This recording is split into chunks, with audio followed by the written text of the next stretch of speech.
जी नमस्ते, मैं हूँ राकेश और स्वागत है आप सभी का हमारे यूट्यूब चैनल एजुकेशन फायर पे। बिहार से रिलेटेड सामान्य ज्ञान के ऊपर हम डिस्कशन कर रहे हैं।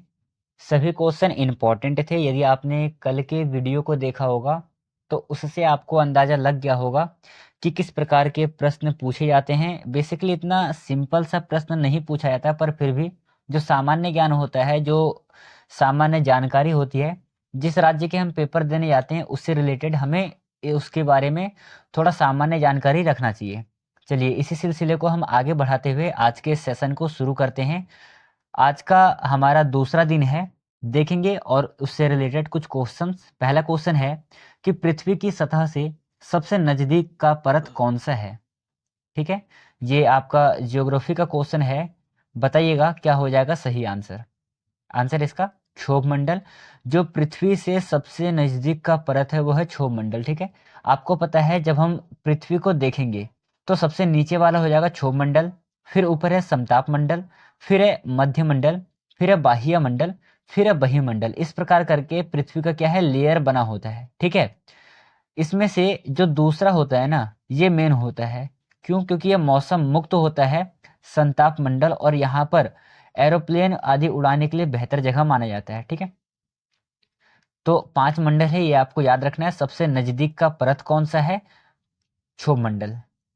अगला है कि पानीपत का प्रथम युद्ध कब हुआ था। बताइएगा, इंपॉर्टेंट क्वेश्चन है। पानीपत का पहला युद्ध कब हुआ था?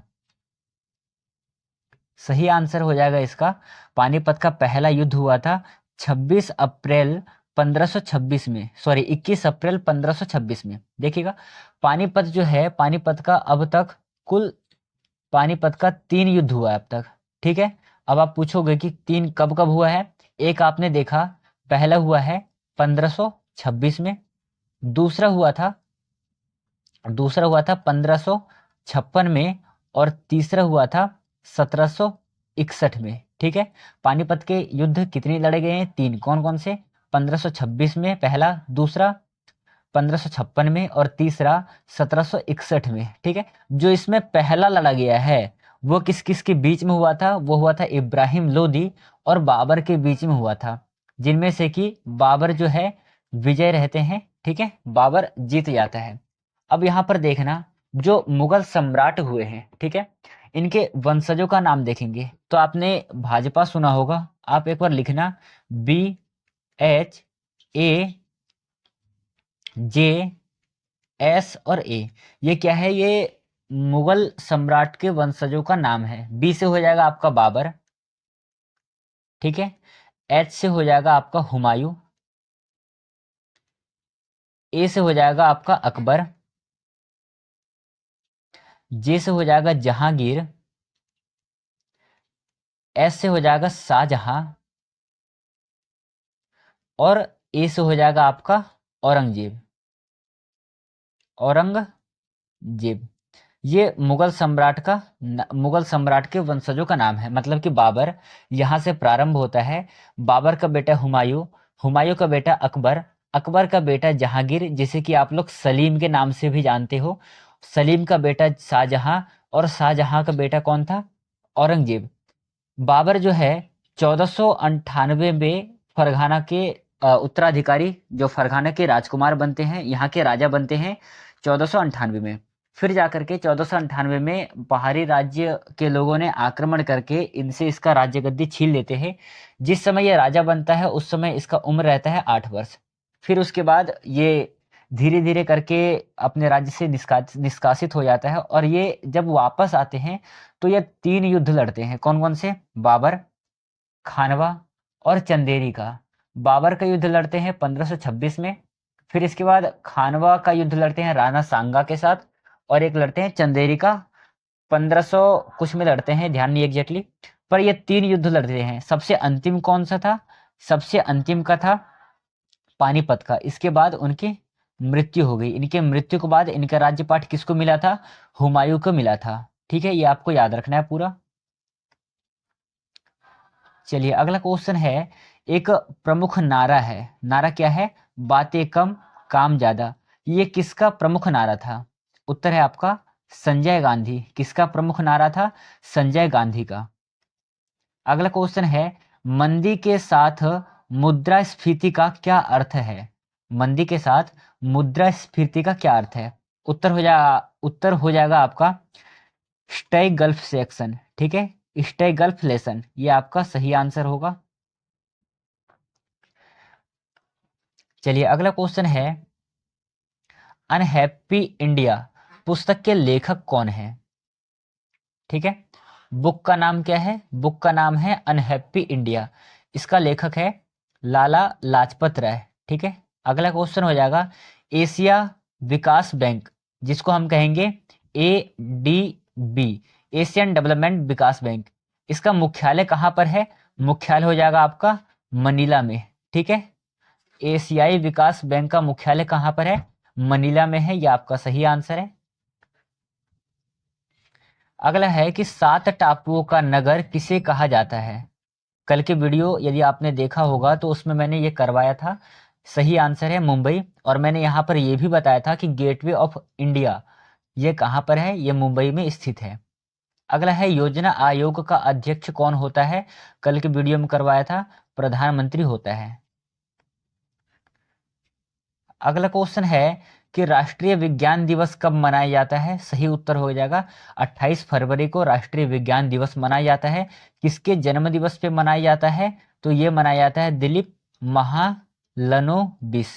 ठीक है, किसके उपलक्ष्य में मनाया जाता है? जन्म दिवस के उपलक्ष्य में। किसके जन्म दिवस के उपलक्ष्य में? दिलीप महालनोबिस। ये कौन था? ये ORS के खोजकर्ता थे। अगला है कि रेड क्रॉस के संस्थापक का क्या नाम है? सही आंसर है हेनरी ड्यूनेंट। क्या नाम है? Henry Dunant. अगला है, बेकिंग सोडा एक रासायनिक नाम है। ठीक है, बेकिंग सोडा रासायनिक नाम, सॉरी, बेकिंग सोडा का रासायनिक नाम क्या है? सही उत्तर हो जाएगा सोडियम बाइकार्बोनेट। क्या नाम है? Sodium bicarbonate. चलिए अगला क्वेश्चन है, गोबर गैस संयंत्र से क्या उत्पन्न होता है? उत्तर हो जाएगा इससे मीथेन गैस उत्पन्न होता है, ये आपको याद रखना है। अगला क्वेश्चन है, शक्ति स्थल किसकी समाधि स्थल है? ठीक है, एक बात आपको याद रखना है, जितने भी महापुरुष है उनके समाधि स्थल का नाम आपको अवश्य याद करना है। ठीक है, ये हर एक एग्जाम के लिए आपके लिए इंपॉर्टेंट है। यहाँ पर पूछा है कि शक्ति स्थल किसकी समाधि स्थल है? उत्तर है इंदिरा गांधी। सही आंसर क्या हो जाएगा? इंदिरा गांधी। और आपको पता है इंदिरा गांधी क्या थी? इंदिरा गांधी प्रधानमंत्री थी। ठीक है, किसकी प्रधानमंत्री थी? तो ये प्रधानमंत्री किसकी थी? भारत की प्रधानमंत्री थी, और भारत की पहली महिला प्रधानमंत्री थी। ठीक है, ये भी आपको याद रखना है। फर्स्ट महिला प्रधानमंत्री, प्रथम महिला प्रधानमंत्री, PM। ठीक है, कौन थी? इंदिरा गांधी। और जो इसकी समाधि स्थल है क्या नाम है? शक्ति स्थल, ये आपको याद करना है। अगला क्वेश्चन है कि खजुराहो मंदिर किस राज्य में स्थित है? सही आंसर है MP। कहाँ पर स्थित है? मध्य प्रदेश में स्थित है, ये आपको याद रखना है। अगला क्वेश्चन है, नौसेना के दक्षिणी कमांड का मुख्यालय कहाँ है? दक्षिणी कमांड का मुख्यालय कहाँ पर है? सही उत्तर है कोचीन, ये आपको याद रखना है, आपके एग्जाम के लिए इंपॉर्टेंट है। चलिए फिलहाल में करिएगा अगला क्वेश्चन। नेक्स्ट क्वेश्चन है, वंदे मातरम सर्वप्रथम किसके द्वारा प्रकाशित हुआ था? वंदे मातरम सर्वप्रथम किसके द्वारा प्रकाशित हुआ था? उत्तर है आपका बंकिम चंद्र चटर्जी। ठीक है, क्या नाम है? बंकिम चंद्र चटर्जी। इसके द्वारा सर्वप्रथम वंदे मातरम प्रकाशित हुआ था। अगला है, वंदे मातरम सर्वप्रथम कहाँ पर प्रकाशित हुआ था? आपने देख तो लिया कि सर्वप्रथम किसके द्वारा प्रकाशित किया गया था? बंकिम चंद्र चटर्जी के द्वारा प्रकाशित किया गया था, पर कहाँ पर किया गया था? ये किया गया था आनंद मठ में। तो ये दोनों ही क्वेश्चन आपके एग्जाम के दृष्टि से इंपॉर्टेंट है, आपको अपने कॉपी में नोट डाउन कर लेना है। अगला क्वेश्चन है कि तंबाकू में कौन सा रसायन पाया जाता है? सही उत्तर हो जाएगा निकोटीन पाया जाता है। कौन सा पाया जाता है साथियों? निकोटीन। चलिए एक प्रश्न यहां पर मैं आपसे पूछता हूं, तंबाकू दिवस कब मनाया जाता है? इसका जवाब आप हमें कहाँ पर लिख के देंगे? इसका जवाब आप हमें कमेंट सेशन में लिख करके देंगे कि तंबाकू दिवस कब मनाया जाता है। चलिए अगला क्वेश्चन है, 1857 के विद्रोह का नेतृत्व बिहार में किसने किया था? ठीक है, हम बिहार से रिलेटेड सामान्य ज्ञान को पढ़ रहे हैं, तो हमें पता होना चाहिए कि 1857 का विद्रोह बिहार में किसने नेतृत्व किया था। क्योंकि भाई 1857 की जो क्रांति है वो भारतीय इतिहास का सबसे बड़ा घटना माना जाता है। सबसे बड़ा घटना क्या है भारतीय इतिहास का है 1857। और बिहार से किसने नेतृत्व किया था, विद्रोह किया था? कुंवर सिंह ने। ठीक है, यहाँ पर आपका कुंवर सिंह सही आंसर है। अगला है, वेदांगों की कुल संख्या कितनी है? सही उत्तर है 6। 6 कौन कौन से हैं? मैंने आपको बताया था 6 हैं आपके। पहला है शिक्षा, कल्प, व्याकरण, निरुक्त, 4 हो गया। 5वां है छंद, और अगला है ज्योतिष। क्या है अगला? अगला है ज्योतिष। ये क्या है? यह है वेदांग। वेदांग कितने होते हैं? 6 होते हैं। कौन कौन से? शिक्षा, कल्प, व्याकरण, निरुक्त, छंद और ज्योतिष। ठीक है, ये 6 लिख देता हूं, आपको याद रखना है क्रम। चलिए अगला क्वेश्चन देखिएगा, अगले क्वेश्चन के ऊपर डिस्कशन करते हैं। क्वेश्चन क्या है कि उगते हुए सूर्य का देश किसे कहा जाता है? सामान्य सा प्रश्न है, उत्तर है इसका जापान। अगला है, प्रधानमंत्री पद के लिए न्यूनतम उम्र सीमा कितनी होनी चाहिए? उत्तर हो जाएगा 25 वर्ष। जो भी व्यक्ति 25 वर्ष का हो चुका है उसे हम क्या करेंगे, वो प्रधानमंत्री पद के लिए अप्लाई कर सकता है, एलिजिबल हो गया है। इसके लिए कोई डिग्री या फिर कहाँ तक पढ़ा होना चाहिए इसका कोई जिक्र नहीं किया गया है संविधान में। बस क्या है, 25 वर्ष का होना चाहिए तो आप प्रधानमंत्री पद के लिए क्या हो, एलिजिबल हो।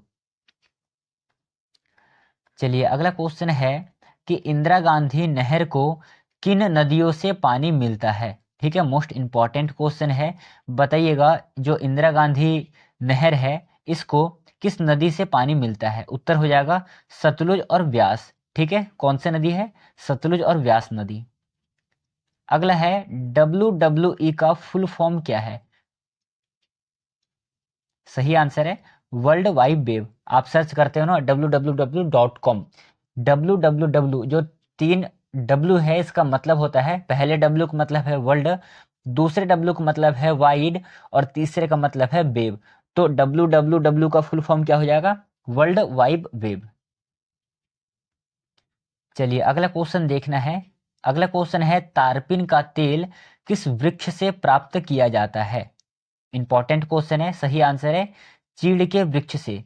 तारपीन का तेल किस वृक्ष से प्राप्त किया जाता है? सही आंसर है चीड़ के वृक्ष से प्राप्त किया जाता है। चलिए अगला है, हैजा रोग से शरीर का कौन सा अंग प्रभावित होता है? सही आंसर है आंत। ठीक है, क्या ऑप्शन हो जाएगा? आंत इसका सही आंसर है, क्योंकि हैजा रोग से शरीर के अंदर जो आंतें हैं वो प्रभावित होता है। अगला है कि भूकंप का अध्ययन क्या कहलाता है? जो लोग भूकंप का अध्ययन करते हैं उसे हम किस नाम से जानते हैं? उत्तर हो जाएगा सिस्मोलॉजी। ठीक है, किस नाम से जानते हैं? सिस्मोलॉजी के नाम से जानते हैं। अगला क्वेश्चन है कि एकास्टिक विज्ञान किससे संबंधित है? उत्तर है आपका ध्वनि से संबंधित है। एकास्टिक विज्ञान किससे संबंधित है? ध्वनि से रिलेटेड है। अगला है, पूरे शरीर के द्रव्यमान का कितने प्रतिशत रक्त होती है? सही आंसर है 7%। इंपॉर्टेंट क्वेश्चन है। ठीक है, ये किसका हो जाएगा? ये आपका जो है क्या नाम है, शरीर विज्ञान है उससे रिलेटेड क्वेश्चन है, विज्ञान से रिलेटेड साइंस का क्वेश्चन है। चलिए अगला क्वेश्चन करिएगा। यहीं के साथ हम इस क्वेश्चन के साथ आज के इस सेशन को समाप्त करेंगे। ठीक है, तो कैसा रहा आज के इस सेशन में, आपको कैसा लगा, इसका जवाब आप हमें कमेंट सेशन में देंगे। और जो एक मैंने प्रश्न पूछा था कि तंबाकू दिवस कब मनाया जाता है, क्या पूछा था प्रश्न? तंबाकू तंबाकू दिवस कब मनाया जाता है, इसका जवाब आप हमें कमेंट बॉक्स में देंगे। ठीक है, आप सभी के कमेंट का, आप सभी के जवाब का मेरे को इंतजार रहेगा। चलिए फिलहाल में करते हैं इस क्वेश्चंस को। क्वेश्चन है, दादा साहब फाल्के पुरस्कार किस क्षेत्र में दिया जाता है? उत्तर हो जाएगा सिनेमा के क्षेत्र में दादा साहब फाल्के पुरस्कार दिया जाता है। ठीक है, तो ये कुछ क्वेश्चंस थे जो कि सामान्य ज्ञान से रिलेटेड था। यदि आप बीपीएससी या फिर अन्य कोई सरकारी एग्जाम की तैयारी कर रहे हो या फिर बिहार के किसी भी एग्जाम की तैयारी कर रहे हो तो ये आपके लिए काफ़ी ज़्यादा इंपॉर्टेंट रहने वाला है सेशन। आई होप कि जितने भी क्वेश्चन आपसे छूटे होंगे, जो भी क्वेश्चन आपको नहीं आ रहे होंगे या फिर जो क्वेश्चन आपके लिए नए होंगे या फिर ऐसा लग रहा होगा कि जहाँ पर आपको लिखने की आवश्यकता है, वहाँ पर आप क्या करना, अपने कॉपी में नोट डाउन कर लेना। बाकी बात आज के इस सेशन को यहीं पे समाप्त करते हैं। कल नए सेशन के साथ एक बार फिर मिलेंगे। तब तक के लिए जय हिंद साथियों, पढ़ते रहिएगा, अपना ध्यान रखना। जय हिंद।